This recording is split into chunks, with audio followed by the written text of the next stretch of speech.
Hello दोस्तों, आप सबका इस फिजिक्स एजुकेशन हब में हार्दिक स्वागत है। और आज का हमारा जो टॉपिक रहने वाला है वो है विद्युत क्षेत्र से संबंधित। आज हम चर्चा करेंगे विद्युत क्षेत्र से संबंधित। तो आइए मेरे साथ में जुड़िए। आज का हमारा जो टॉपिक है वो है विद्युत क्षेत्र।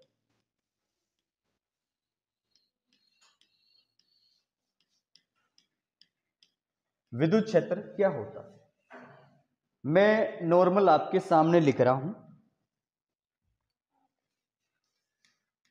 ई बराबर ई वेक्टर बराबर एफ वेक्टर बटा क्यू।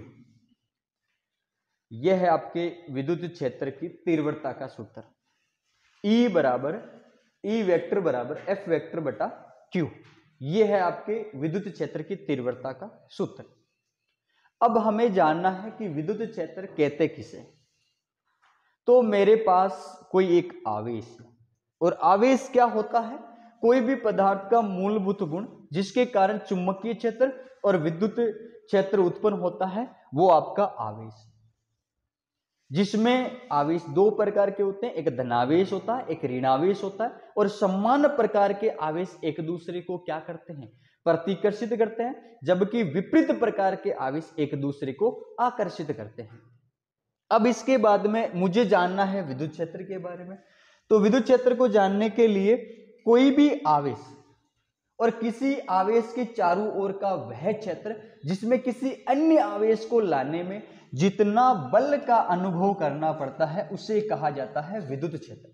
किसी आवेश के चारों ओर का वह क्षेत्र जिसमें किसी अन्य आवेश को लाने में जितना बल का अनुभव करना पड़ता है, उसे कहते हैं विद्युत क्षेत्र। और विद्युत क्षेत्र की प्रबलता को विद्युत क्षेत्र की तीव्रता कहा जाता है। मैंने अभी आपको क्या बताया कि जो विद्युत क्षेत्र की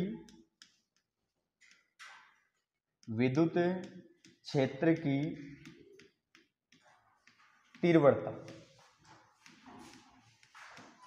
और विद्युत क्षेत्र की तीव्रता किससे कहते हैं? विद्युत क्षेत्र की प्रबलता को विद्युत क्षेत्र की तीव्रता से व्यक्त किया जाता है, जिसे ई वेक्टर द्वारा प्रदर्शित किया जाता है। विद्युत क्षेत्र की तीव्रता को ई वेक्टर द्वारा प्रदर्शित किया जाता है, और सूत्र क्या होता है? एफ वेक्टर बटा क्यू।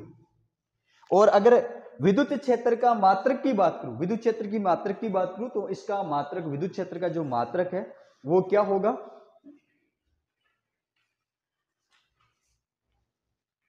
जो विद्युत क्षेत्र का मात्रक है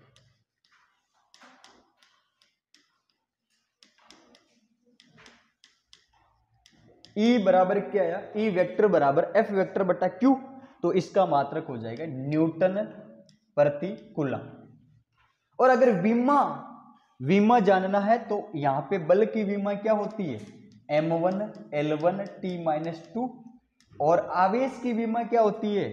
आवेश की आप कैसे निकालते हो? I बराबर क्यू बटा टी होता है। तो क्यू की कैसे निकालोगे? I बटा टी। तो ये हो जाएगी T1 और A1। तो ये क्या हो गई? विद्युत क्षेत्र की विमा। यहां से बताओ, तो ये विद्युत क्षेत्र की जो विमा है, विद्युत क्षेत्र की विमा क्या हो जाएगी? M1 L1 T-3 और A-1। क्योंकि हमें पता है कि जो बल बटा जो आवेश है, ये क्या होता है? विद्युत क्षेत्र की तीव्रता का सूत्र होता है, जिसमें बल की जो विमा है वो क्या होती है? m1 l1 t-2। और जो आपका आवेश है उसकी विमा क्या होती है? t1 और a1 होती है। तो ये t ऊपर जाएगा तो -3 हो जाएगा, a ऊपर जाएगा तो a-1 हो जाएगा। ये हो गई विमा। अगर हमें जाननी है कि विद्युत क्षेत्र है वो कैसी राशि होती है, तो विद्युत क्षेत्र एक सदिश राशि होती है। विद्युत क्षेत्र सदिश राशि कैसी राशि है? सदिश राशि। आज मैं एकदम नॉर्मल बेसिक बात कर रहा हूं विद्युत क्षेत्र की, जिसमें अभी मैंने आपको विद्युत क्षेत्र की परिभाषा बताई। किसी भी आवेश के चारों ओर का वह क्षेत्र जिसमें किसी अन्य आवेश को लाने में जितने बल का अनुभव करता है उसे विद्युत क्षेत्र कहते हैं। और विद्युत क्षेत्र की प्रबलता को विद्युत क्षेत्र की तीव्रता कहते हैं, जिसको E के द्वारा प्रदर्शित किया जाता है विद्युत क्षेत्र की तीव्रता को। और E बराबर होता है, E वेक्टर बराबर होता है F वेक्टर बटा Q। ये अभी हमने देखा है। और विद्युत क्षेत्र का मात्रक देखा है, न्यूटन बट्टा क्या होता है, कूलाम। और हमने विमा देखी है M1 L1 T-3 A-1 ये देखा है। और ये कैसी राशि होती है, सदिश राशि होती है। ये तो हमें पता है कि भाई विद्युत क्षेत्र है चाहे विद्युत द्विध्रुव है, और ये आपके सदिश होती है। और विद्युत जो फ्लक्स होता है वो अदिश राशि होती है। ये तो जैसे जैसे हम पढ़ेंगे तो आपको पता चल जाएगा।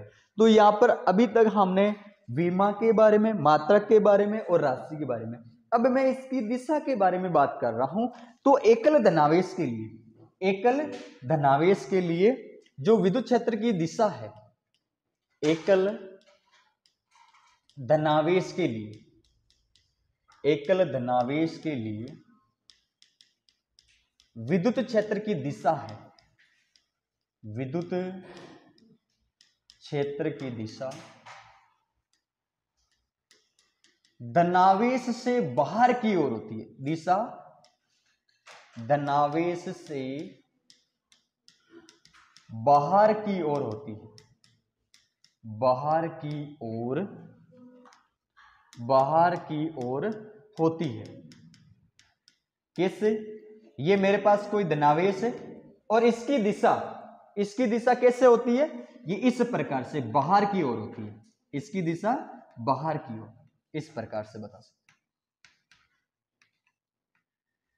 इस प्रकार से। और अगर कोई बिंदु की बात करते हो तो ये आपका बिंदु P है और ये धनावेश यहां पे है। तो इस धनावेश से बिंदु की ओर, इस प्रकार से ये आपकी हो जाती है एकल धनावेश के लिए विद्युत क्षेत्र की जो दिशा है वो धनावेश से बाहर की ओर। और ऋणावेश की बात करोगे तो एकल ऋणावेश के लिए विद्युत क्षेत्र की जो दिशा है वो ऋणावेश की ओर, ऋणावेश की ओर होती है। किस प्रकार से, इधर देखोगे, अगर आप बात करोगे एकल ऋणावेश के लिए, एकल ऋणावेश के लिए, ऋणावेश के लिए विद्युत क्षेत्र की दिशा, विद्युत क्षेत्र की दिशा ऋणावेश की ओर, दिशा ऋणावेश की ओर होती है, ऋणावेश की ओर होती है। कैसे? ये ऋणावेश और इस प्रकार से ऋणावेश की ओर, ऋणावेश की ओर होती है। किस तरफ होती है? ऋणावेश की ओर होती है। 5 मिनट रुक जाओ, है ना, 5 मिनट के लिए। ऋणावेश की ओर होती है, ये हो गया। अब इसके बाद में अगर कोई भी बिंदु है, ये बिंदु है और यहां पे ऋणावेश है, तो इस बिंदु से किधर होगी, इस बिंदु से किधर होगी, इस ऋणावेश की ओर होगी, इस प्रकार से। तो ये चीजें हैं जो विद्युत क्षेत्र से संबंधित है। अब इसमें हम और भी चीजें जानेंगे, जैसे कि किसी बिंदु के कारण जो विद्युत क्षेत्र है वो किस प्रकार से उत्पन्न होता है। साथ ही विद्युत द्विध्रुव जानेंगे, विद्युत फ्लक्स जानेंगे, अक्षीय निरक्षीय गाउस का नियम है, इनके बारे में हम और भी जानेंगे।